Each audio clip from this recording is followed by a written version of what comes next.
February 1 को एतिकी टंका सस्ता हेब एलपीजी सिलिंडर। गृहिणी माने खुशी झुमेबे। गैस दर को नहीं टेंशन की आउ मात्र अल्प दिन कमेब गैस दर सिलिंडर। जदि आपण एलपीजी सिलिंडर मूल्य वृद्धि नहीं चिंतित अच्छा तेरे व्यस्त हूँ ना, कारण सरकार बर्तमान एक बड़ घोषणा करने को जाउछंती।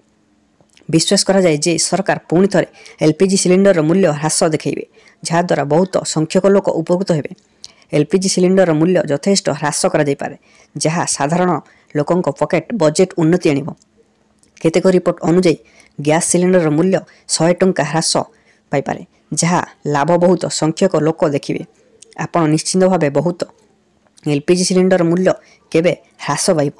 वास्तव में मोदी सरकार फेब्रुआरी 1 रे देशर आर्थिक बजेट उपस्थापन करेंगे, जो सिलिंडर मूल्य यथेष्ट ह्रास पाइपारे, जहाँ एक बड़ खुशी खबर भली हेब, जहाँ एक सुवर्ण ऑफर हेब।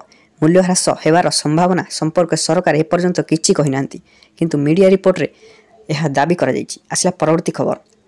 विकसित ओडिशार चित्र। मलिलानी आंबुलांस कांधरे सब बहिले 20 किलोमीटर। बारंबार आंबुलांस को डाकिले, किंतु आंबुलांस न आसबार और हाथ में टंका नथिबार बाध्य होई 20 किलोमीटर शव को भार बोही आनिले संपर्क और बंधु बांधव।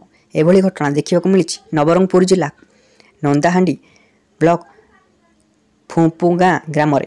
यही घटना राज्यर विकास को शक्त आघात देइछि। सरकार तेबे विकसर डेंगुरा पिटुथिबे भी तृणमूल स्तर में लोकों अवस्था दयनीय थिबा जଣା पड़िछि।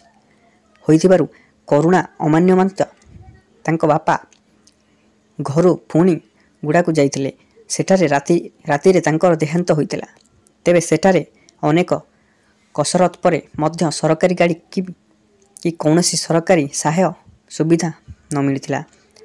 सेमाने गरीब श्रेणीर होइथिबारु अर्थाभावरु कौनसी गाड़ी व्यवस्था होई पारि नथिला। फଳରେ तांको संपर्क माने कौनसी उपाय न पाई प्राय 20 किलोमीटर कांधरे बही नवरंगपुर जिला नंदाहांडी ब्लॉक जगन्नाथपुर पंचायतर फुगाँ ग्राम को ठारे आनी शव संस्कार करथिले, जहाको नहीं ग्रामवासी सरकारी योजना को तच्छल्य करने सह असंतोष प्रकाश करछंती। आसला परवर्ती खबर। ई श्रम कार्ड योजना को नहीं चिंतित अछंती कि ई श्रमधारी लोकों अकाउंट को आसुची 30,000 टंका। घरे बसी एमिति करंतु चेक। आपण जणे ई श्रमधारी जल्दी चेक करंतु, खाता को आसुची 3,000 टंका। लोकों सुविधा पाई केंद्र सरकार और राज्य सरकार द्वारा स्वतंत्र योजना चली, जहाद्वारा लोक मैंने उपकृत होती। वर्तमान सरकार उच्चाभिलाषी योजना प्रधानमंत्री किसान योजना माध्यम लोकों उपकृत कर। ई श्रम कार्ड योजना माध्यम सरकारी योजनार अंतर्भुक्त होइछि।